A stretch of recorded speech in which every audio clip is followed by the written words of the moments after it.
एक शहर में एक चिड़ियाघर था। उस चिड़ियाघर में एक भालू एक शेर रहते थे। दूर दूर से लोग शेर को और भालू को देखने के लिए चिड़ियाघर आते थे। चिड़ियाघर के मालिक का नाम छोटू था। छोटू बहुत ही लालची स्वभाव का था। वह चिड़ियाघर में आने वाले हर व्यक्ति से एंट्री फीस लेता था, जिससे वह चिड़ियाघर में मोटी कमाई करता था। एक दिन की बात है, भालू बीमार हो गया। छोटू ने भालू का इलाज करवाया, किंतु भालू को नहीं बचा सका। अब छोटू बहुत परेशान था, क्योंकि भालू के मर जाने के कारण चिड़ियाघर में आने वाले लोगों की संख्या तेजी से कमी आ रही थी। छोटू ने सोचा कि अगर ऐसा ही चलता रहा तो एक दिन उसका चिड़ियाघर ही बंद हो जाएगा। छोटू ने आसपास के क्षेत्र में दूसरे भालू की तलाश की, किंतु चिड़ियाघर के लिए उसे कहीं कोई भालू नहीं मिला। छोटू दिन व दिन और अधिक परेशान होने लगा और एक दिन छोटू के दिमाग में एक तरकीब सूझी। छोटू रमेश नाम का एक व्यक्ति के पास गया और उससे बोला, रमेश, क्या तुम भालू बनोगे? मैं तुम्हें इसके बदले में बहुत सारा पैसा दूंगा। रमेश को छोटू की बात समझ में नहीं आई।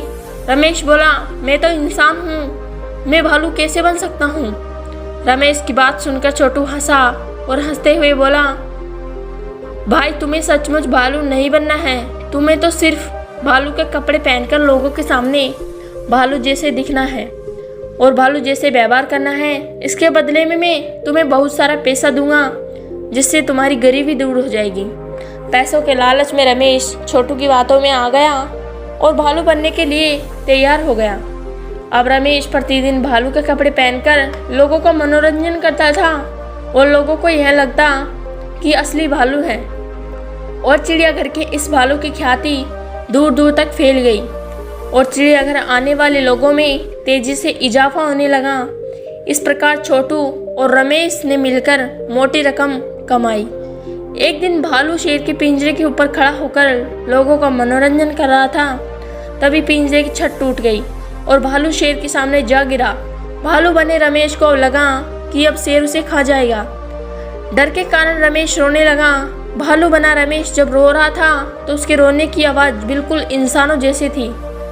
तभी शेर भालू के पास आया और उसके कान में बोला, रमेश, तुम इस तरह रोओगे तो लोगों को समझ में आ जाएगा कि तुम भालू नहीं इंसान हो।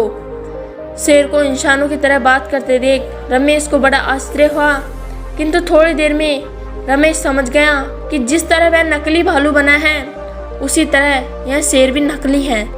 शेर और भालू का बर्ताव चिड़ियाघर में आए लोगों ने सुन लिया। उन्हें समझ में आ गया कि चिड़ियाघर के लोग उन्हें नकली भालू और शेर दिखाकर उल्लू बना रहे हैं। लोगों ने तुरंत ही शेर का पिंजरा तोड़ दिया और भालू और शेर की पिटाई शुरू कर दी। इसके पश्चात लोगों ने चिड़ियाघर के मालिक की पिटाई की और उन तीनों को पुलिस के हवाले कर दिया। चिड़ियाघर का भालू नामक कहानी से हमें शिक्षा मिलती है कि बुरे काम का बुरा नतीजा मिलता है, इसीलिए बुरे कामों से हमेशा दूर रहना चाहिए। यदि आपको मेरी वीडियो पसंद आई हो तो लाइक एंड सब्सक्राइब कीजिए। धन्यवाद।